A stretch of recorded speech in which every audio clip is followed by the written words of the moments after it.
Hello दोस्तों, स्वागत है आप सभी का आपके अपने चैनल AK एकेडमी में। दोस्तों, यूपी ट्रिपल SC पेट के एग्ज़ाम के लिए जो सिलेबस में दिया हुआ है ज्योग्राफ़ी यानी भूगोल, उसकी क्लासेस चल रही हैं और उसमें कौन कौन से टॉपिक कंप्लीट हो चुके हैं आइए देख लेते हैं एक बार। भारत एवं विश्व का भौतिक भूगोल ये चल रहा था ज्योग्राफ़ी में। इसमें हम लोगों ने नदियाँ और नदियों की घाटी ये पढ़ लिया था। भूजल संसाधन इसकी भी क्लास हो चुकी है। पर्वत, पहाड़ियाँ तथा हिमनद ये पढ़ चुके हैं। मरुस्थल और शुष्क क्षेत्र ये भी हो चुका है। वन ये भी कंप्लीट हो चुका है।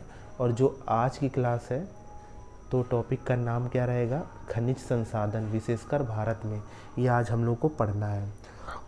अगर क्लास को अभी तक आप लोगों ने सब्सक्राइब नहीं किया है तो क्लास को सब्सक्राइब भी कर लीजिए और बेल आइकन को प्रेस कर लीजिए, जिससे आने वाली क्लासेस का नोटिफिकेशन आप लोगों तक पहुंचता रहेगा।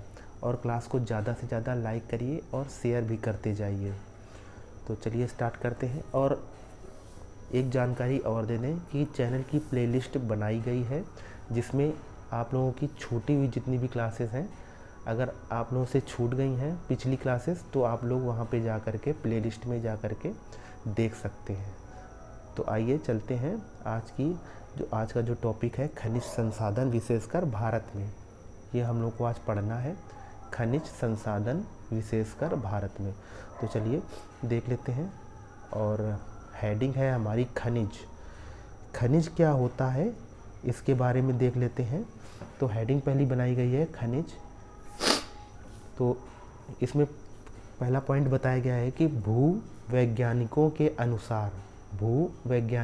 अनुसार खनिज एक प्राकृतिक रूप से विद्यमान तत्व है जिसकी एक निश्चित आंतरिक संरचना होती है। यानी भूवैज्ञानिकों के अनुसार ये बताया गया कि खनिज एक प्राकृतिक रूप से विद्यमान तत्व है, यानी ये जो तत्व है ये प्राकृतिक रूप से विद्यमान है जिसकी एक निश्चित आंतरिक संरचना होती है। ठीक है। अगला पॉइंट क्या बताया गया है कि खनिज को पृथ्वी के भूगर्भ से खुदाई करके निकाला जाता है। यानी जो खनिज हैं वो पृथ्वी के भूगर्भ में पाए जाते हैं और इनकी जो है खुदाई करके इनको निकाला जाता है। ये चीज़ याद रखिएगा। नेक्स्ट है लोहा, एल्यूमिनियम, कोयला एवं जस्ता खनिजों के उदाहरण हैं। यानी लोहा हो गया, एल्यूमिनियम हो गया, कोयला हो गया एवं जस्ता हो गया, ये सभी जो है खनिजों के उदाहरण हैं। इनको जो है पृथ्वी के भूगर्भ में पाया जाता है और इनको जो है भूगर्भ की खुदाई करके इनको निकाला जाता है। ये चीज़ याद रखिएगा। तो आई होप खनिज के बारे में आप लोग को यहाँ से समझ में आया होगा। आगे बढ़ते हैं और देखते हैं अयस्क। अयस्क क्या होता है, जिसको इंग्लिश में बोलते हैं ओर। अयस्क क्या होता है आइए देखते हैं कि पृथ्वी के भूगर्भ से पाए जाने वाले तत्व जिनके अंदर धात्विक गुण होते हैं उन्हें अयस्क कहा जाता है। अयस्क किसको कहते हैं कि पृथ्वी के भूगर्भ से पाए जाने वाले जो तत्व हैं जिनके अंदर धात्विक गुण होते हैं। ध्यान रखिएगा ये पॉइंट कि जिनके अंदर धात्विक गुण होते हैं उन्हें क्या कहा जाता है? अयस्क कहा जाता है। जैसे कि बॉक्साइट हो गया, एल्यूमिनियम हो गया, ये सभी क्या है? अयस्क हैं। ठीक है, आगे बढ़ते हैं। नेक्स्ट पॉइंट में क्या बताया गया है कि पृथ्वी पर सर्वाधिक मात्रा में पाई जाने वाली वह धातु कौन सी है? तो आप लोग याद रखिएगा एल्यूमिनियम है। ये चीज़ याद रखिएगा कि पृथ्वी पर सर्वाधिक मात्रा में पाई जाने वाली धातु एल्यूमिनियम है। आगे देखते हैं।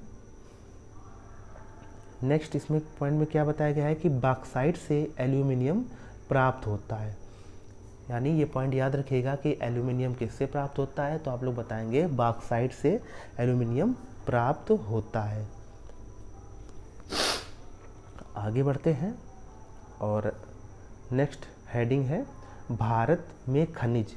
यानी भारत में खनिज कौन कौन से, क्योंकि विशेषकर भारत में हम लोगों को पढ़ना है, तो भारत में कौन कौन से खनिज पाए जाते हैं आइए देखते हैं। तो यहाँ पे हेडिंग बनाई गई है भारत में खनिजों के विकास एवं सर्वेक्षण के लिए संस्थाएं। हेडिंग में क्या बताया गया है कि भारत में खनिजों के विकास एवं सर्वेक्षण के लिए संस्थाएं कौन कौन सी संस्था है, तो पहले नंबर पे बताई गई है जियोलॉजिकल सर्वे ऑफ इंडिया। इसका मुख्यालय कहाँ है, तो कोलकाता में। यानी पहली संस्था है जियोलॉजिकल सर्वे ऑफ इंडिया, इसका जो मुख्यालय है कोलकाता है। नेक्स्ट है भारत खनन ब्यूरो, इसका मुख्यालय कहाँ है, तो आप लोग बताएंगे नागपुर में है। आगे बढ़ते हैं और यहाँ पे क्या बताया गया हेडिंग कि भारत में शीर्ष खनिज उत्पादक राज्य। भारत में शीर्ष यानी शीर्ष राज्यों के नाम बताने हैं जो खनिज उत्पादक हैं।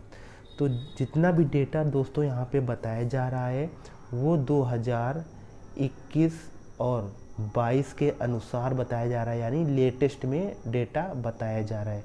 तो एग्ज़ाम में अगर ये ऐसे क्वेश्चन आते हैं तो आप लोगों को इसी के अनुसार टिक करना है। यहाँ पे लेटेस्ट डेटा बताया जा रहा है, आप लोग याद रखिएगा। तो वही बताया गया है कि भारत में शीर्ष खनिज उत्पादक राज्य बताना है। तो पहले नंबर पे है राजस्थान, दूसरे नंबर पे है ओडिशा और तीसरे नंबर पे है आंध्र प्रदेश। तो नीचे वही बताया गया ये भारत के 3 शीर्ष खनिज उत्पादक राज्य हैं और ये डेटा जो है 2021 और 22 के अनुसार आप लोगों को बताया जा रहा है, तो याद रखिएगा। आगे बढ़ते हैं।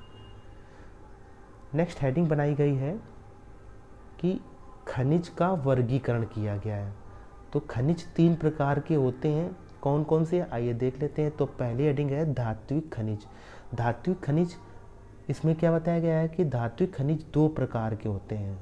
अब धात्विक खनिज भी 2 प्रकार के होते हैं, कौन कौन से, तो पहला लौह खनिज। लौह खनिज क्या है कि ऐसा खनिज जिसमें लोहे की मात्रा पाई जाती है लौह खनिज कहलाता है, जैसे लोहा, निकेल, ये क्या है, लौह खनिज है। ऐसा खनिज जिसमें लोहे की मात्रा पाई जाती है वह क्या कहलाते हैं, लौह खनिज कहलाते हैं, जैसे लोहा हो गया, निकेल हो गया। अब दूसरा क्या है, दूसरा है अलौह खनिज। अलौह खनिज क्या होता है, ऐसा खनिज जिसमें लोहे की मात्रा नहीं पाई जाती है, जैसे तांबा हो गया और जस्ता हो गया, ये सभी क्या है, अलौह खनिज। अब दूसरा नंबर बताना है आप लोगों को, दूसरा हेडिंग बनाई गई दूसरी, क्योंकि खनिज जो है 3 प्रकार के होते थे, तो इसमें क्या धात्विक खनिज, और धात्विक खनिज के भी 2 पार्ट बताए गए, लौह खनिज और अलौह खनिज। अब दूसरा नंबर बताया गया है अधात्विक खनिज। अधात्विक खनिज क्या होता है, आइए देख लेते हैं कि अधात्विक खनिज वे खनिज होते हैं जिनके अंदर धातुएं नहीं पाई जाती हैं, जैसे अभ्रक हो गया और पोटास हो गया। यानी अधात्विक खनिज वे खनिज होते हैं जिनके अंदर धातुएं नहीं पाई जाती हैं, जैसे हो गया आपका अभ्रक और पोटास। तीसरा हो गया हेडिंग बनाई गई ऊर्जा खनिज। अब ऊर्जा खनिज क्या होते हैं, ऊर्जा खनिज के अंतर्गत क्या क्या आता है, कोयला हो गया, पेट्रोलियम आदि आते हैं।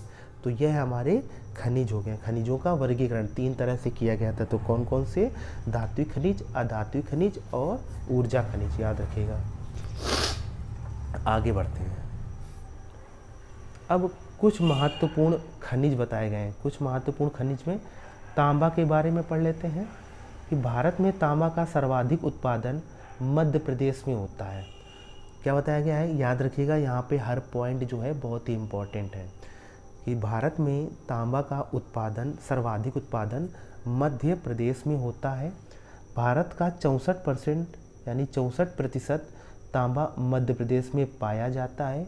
ये सभी डेटा जो है 2021 और 22 के अनुसार आप लोगों को यहाँ पे दिया जा रहा है, तो याद रखिएगा, बिल्कुल लेटेस्ट डेटा है ये कि भारत में तांबा का सर्वाधिक उत्पादन मध्य प्रदेश में होता है। भारत का 64% तांबा मध्य प्रदेश में पाया जाता है। मध्य प्रदेश के बालाघाट में तांबे की प्रमुख खान है, याद रखिएगा, मध्य प्रदेश के बालाघाट में तांबे की प्रमुख खान है। आगे बढ़ते हैं। नेक्स्ट क्या बताया गया है कि इसके अलावा तांबे के उत्पादन में दूसरा स्थान राजस्थान का है। राजस्थान में 28% तांबा पाया जाता है। राजस्थान में खेतड़ी खान तांबे के लिए प्रसिद्ध है। कौन सी खान, तो खेतड़ी खान। तांबा मनुष्य द्वारा प्रयोग में लाई जाने वाली पहली धातु है, ये चीज़ आप लोग याद रखिएगा। आगे बढ़ते हैं। और हीरा के बारे में देख लेते हैं। हीरा के बारे में क्या बताया गया है कि भारत में हीरा का सर्वाधिक उत्पादन वाला राज्य मध्य प्रदेश है। मध्य प्रदेश की पन्ना की खान सर्वाधिक हीरा पाया जाता है, यानी पन्ना की खान जो है हीरा के लिए सर्वाधिक प्रसिद्ध है। कौन सी खान? पन्ना की खान, यहाँ पे हीरा पाया जाता है।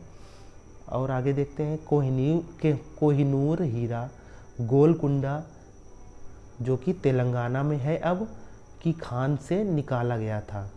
यानी कोहिनूर जो हीरा था वो गोलकुंडा यानी जो तेलंगाना में पड़ता है गोलकुंडा, वहाँ की खान से निकाला गया था। तो गोलकुंडा पहले जो है हमारा कहाँ पड़ता था? तो आप लोग बताएंगे आंध्र प्रदेश में। लेकिन जब आंध्र प्रदेश का विभाजन हुआ 2014 में तो तेलंगाना नामक राज्य बना। अब गोलकुंडा जो है तेलंगाना में ही आता है। तो कोहिनूर हीरा यहाँ की खान से पहले निकाला गया था। हीरा कार्बन का सबसे शुद्ध रूप है, ये पॉइंट याद रखिएगा। आगे बढ़ते हैं। नेक्स्ट है सोना। सोना के बारे में पढ़ेंगे। सोना के बारे में बताया गया है, आइए देख लेते हैं। भारत में सोना का सर्वाधिक उत्पादन कर्नाटक में होता है, ये चीज़ याद रखिएगा। भारत का 99% सोना कर्नाटक में पाया जाता है। ये सभी डेटा जो है 2022 के अनुसार बताया जा रहा है आप लोगों को। भारत का 99% सोना कर्नाटक में पाया जाता है। कर्नाटक की कोलार एवं हट्टी की खानों में सोना पाया जाता है। कौन कौन सी? तो कर्नाटक की जो खाने हैं उनका नाम क्या है? कोलार एवं हट्टी, यहाँ पे सोना पाया जाता है। तो ये चीज़ याद रखिएगा। आगे बढ़ते हैं। अब चांदी के बारे में पढ़ लेते हैं। चांदी, भारत में चांदी की सर्वाधिक उत्पादन, यानी भारत में चांदी का सर्वाधिक उत्पादन वाला राज्य कौन सा है? तो आप लोग बताएंगे राजस्थान। राजस्थान में सर्वाधिक चांदी पाई जाती है। आगे बढ़ते हैं। इसमें क्या और क्या बताया गया है कि जस्ता एवं सीसा के साथ चांदी पाई जाती है, यानी जहाँ भी चांदी पाई जाएगी वहाँ पे जस्ता और सीसा जरूर पाया जाएगा, ये चीज़ याद रखिएगा। जस्ता एवं सीसा को जुड़वां खनिज भी कहा जाता है, ये पॉइंट याद रखिएगा। इंपॉर्टेंट पॉइंट है कि जुड़वां खनिज किसे कहा जाता है? तो आप लोग बताएंगे जस्ता एवं सीसा को जुड़वां खनिज के नाम से जानते हैं।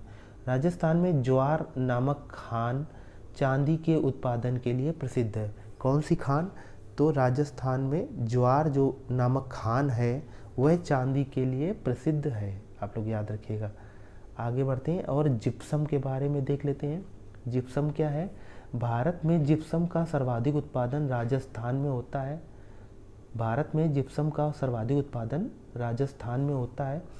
प्लास्टर ऑफ पेरिस यानी पीओपी के निर्माण में जिप्सम का प्रयोग होता है, ये चीज़ याद रखिएगा। क्षारीय मृदा, क्षारीय मृदा किसे कहते हैं? जिस मृदा का पीएच मान 7 से अधिक होता है उसे क्षारीय मृदा कहते हैं। क्षारीय मृदा किसे कहते हैं? जिस मृदा का पीएच मान 7 से अधिक होता है उसे क्षारीय मृदा कहते हैं, और जिस मृदा का पीएच मान 7 से कम होता है उसे अम्लीय कहते हैं, ये चीज़ याद रखिएगा। को उदासीन करने में जिप्सम का प्रयोग होता है, यानी क्षारीय मृदा को उदासीन करने में जिप्सम का प्रयोग होता है। राजस्थान का जिला हनुमानगढ़ जिप्सम के उत्पादन के लिए अग्रणी है, ये चीज़ याद रखिएगा। आगे बढ़ते हैं। अब टिन के बारे में पढ़ते हैं। टिन के बारे में देख लेते हैं। भारत में टिन का सर्वाधिक उत्पादन छत्तीसगढ़ में होता है। धातु की चादर के निर्माण में टिन का प्रयोग किया जाता है, यानी धातु की चादर के निर्माण में टिन का प्रयोग होता है। छत्तीसगढ़ के बस्तर में टिन का सर्वाधिक उत्पादन किया जाता है, ये चीज़ याद रखिएगा। छत्तीसगढ़ के बस्तर जिले में टिन का सर्वाधिक उत्पादन किया जाता है।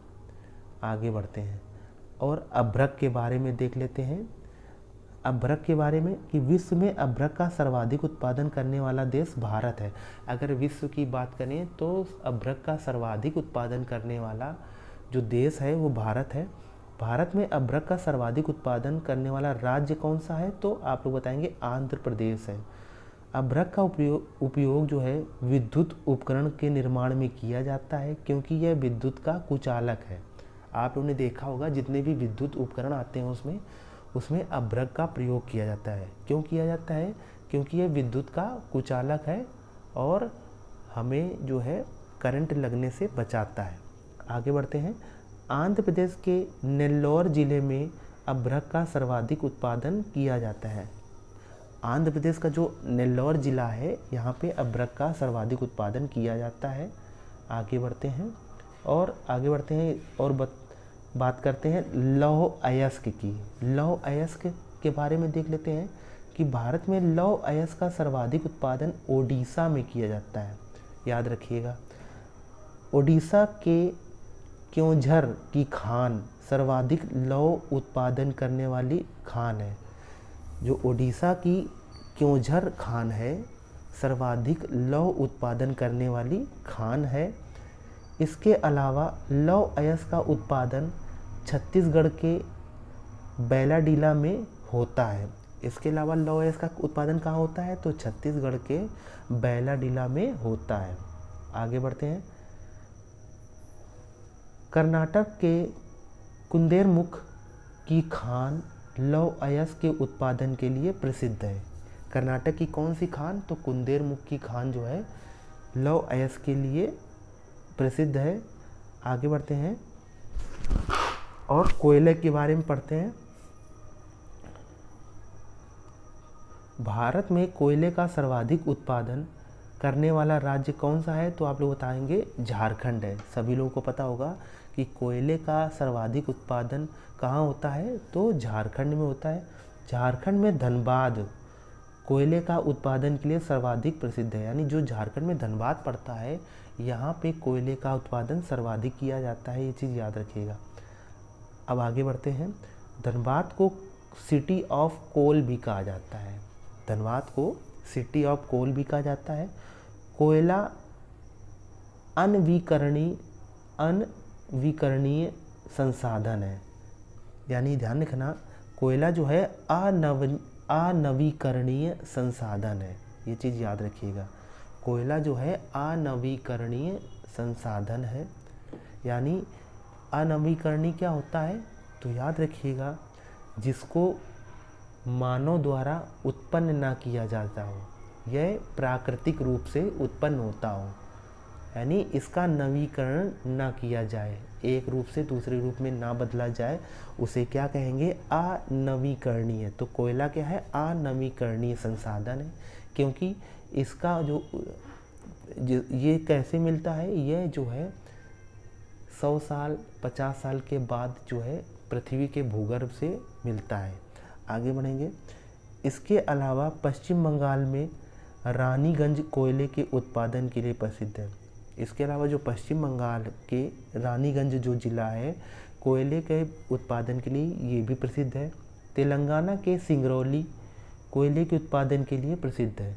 जो तेलंगाना का सिंगरौली ज़िला है ये भी कोयले के उत्पादन के लिए प्रसिद्ध है। आगे बढ़ते हैं। कोयले के प्रकार देख लेते हैं। कोयले के प्रकार यानी कार्बन की मात्रा के आधार पे कोयले 4 प्रकार के होता है। कोयला क्या है? 4 प्रकार का होता है। कार्बन की माफ करिएगा, कार्बन की मात्रा के आधार पर कोयला जो है 4 भागों में बांटा जाता है। आइए देखते हैं कौन कौन सा। तो पहला है एंथ्रेसाइट। एंथ्रेसाइट कोयला कैसा होता है? यह सर्वोत्तम गुणवत्ता वाला कोयला होता है। इसमें कार्बन की मात्रा कितनी होती है? 90% तक होती है। एंथ्रेसाइट जो कोयला है यह उच्च गुणवत्ता वाला कोयला होता है। इसमें कार्बन की मात्रा कितनी होती है? तो याद रखिएगा 90% तक होती है। दूसरा कोयला क्या नाम है इसका? तो बिटुमिन्स। बिटुमिन्स कोयला कैसा होता है? यह भारत में सर्वाधिक पाया जाता है। याद रखिएगा, यह भारत में सर्वाधिक पाया जाने वाला कोयला है। इसमें कार्बन की मात्रा 75% तक होती है। कितनी होती है? 75% तक। लिग्नाइट कोयला, इसे भूरा कोयला भी कहते हैं। कार्बन की मात्रा इसमें 55% तक होती है। नेक्स्ट है पिट कोयला। पिट कोयला कैसा है कि सबसे निम्न श्रेणी का कोयला है, इसमें कार्बन की मात्रा 45% से भी कम होती है। ये चीज़ याद रखिएगा। तो यह जो है कार्बन के आधार पे कोयले को 4 वर्गों में बांटा गया था। आगे बढ़ते हैं, बॉक्साइट। आइए बॉक्साइट के बारे में पढ़ लें। भारत में बॉक्साइट का सर्वाधिक उत्पादन करने वाला राज्य ओडिशा है। बॉक्साइट एल्यूमिनियम का अयस्क होता है, याद रखिएगा। आगे बढ़ते हैं, क्रोमाइट। क्रोमाइट क्या होता है? भारत में क्रोमाइट का सर्वाधिक उत्पादन करने वाला राज्य जो है ओडिशा है। क्रोमाइट क्रोमियम का अयस्क है। थोरियम के बारे में पढ़ लें। थोरियम क्या होता है? भारत में थोरियम का सर्वाधिक उत्पादन केरल में होता है। थोरियम मोनोजाइट, थोरियम जो है मोनोजाइट बालू से प्राप्त किया जाता है, ये चीज़ याद रखिएगा। और यहाँ पे कुछ इम्पॉर्टेंट पॉइंट्स ये बताया गया है कि अगर पूछा जाए कि विश्व में सबसे भारी धातु कौन सी धातु पाई जाती है, तो आप लोग बताएंगे विश्व में सबसे भारी धातु ओस्मियम है, ओस्मियम। और विश्व में सबसे हल्की धातु कौन सी है, तो आप लोग बताएंगे लिथियम है। आगे बढ़ते हैं, यूरेनियम के बारे में पढ़ लें। तो यूरेनियम, भारत में यूरेनियम का सर्वाधिक उत्पादन करने वाला राज्य आंध्र प्रदेश है। इसके बाद झारखंड है, यानी फर्स्ट यानी शीर्ष नंबर पे कौन सा है, तो आंध्र प्रदेश। और दूसरे स्थान पे कौन है, तो झारखंड है यूरेनियम के उत्पादन में, याद रखिएगा। आगे बढ़ते हैं, नेक्स्ट पॉइंट क्या बताया गया है कि यूरेनियम का प्रयोग परमाणु संयंत्र में ईंधन के रूप में किया जाता है। भारत में सर्वाधिक खनिज जो है झारखंड में पाए जाते हैं। भारत में सर्वाधिक खनिज झारखंड के छोटा नागपुर पठार में पाए जाते हैं। यानी अगर पूछा जाए कि भारत में सर्वाधिक खनिज कहाँ पाए जाते हैं, तो आप लोग बताएंगे भारत में सर्वाधिक खनिज जो है झारखंड के छोटा नागपुर पठार ज़िले में पाए जाते हैं, ये चीज़ याद रखिएगा। आगे बढ़ते हैं, और क्या बताया गया है कि झारखंड के छोटा नागपुर पठार को भारत का रूर भी कहा जाता है। क्या कहा जाता है? झारखंड के छोटा नागपुर पठार को भारत का रूर भी कहा जाता है। 2021-22 की रिपोर्ट के अनुसार अब सर्वाधिक खनिज जो है भारत के राजस्थान में पाए जाते हैं। यानी 2021-22 के पहले अगर बात करें तो झारखंड में पाया जाता था। अब जो है 2021 और 22 के रिपोर्ट के अनुसार सर्वाधिक खनिज कहाँ पाया जाता है, तो आप लोग बताएंगे राजस्थान में। तो अब जो क्वेश्चन में अगर पूछा जाए और ऑप्शन में राजस्थान दिया हो, तो राजस्थान को ही आप लोग टिक करिएगा, ना कि झारखंड को, क्योंकि रिपोर्ट 2021 और 22 के अनुसार जो है सर्वाधिक खनिज कहाँ पाया जाता है, तो आप लोग बताएंगे राजस्थान में पाया जाता है। तो दोस्तों, ये थी आज की क्लास, और आई होप क्लास आप लोगों को अच्छी लगी होगी। तो क्लास को ज़्यादा से ज़्यादा शेयर करें और लाइक करें। मिलते हैं अगले क्लास में।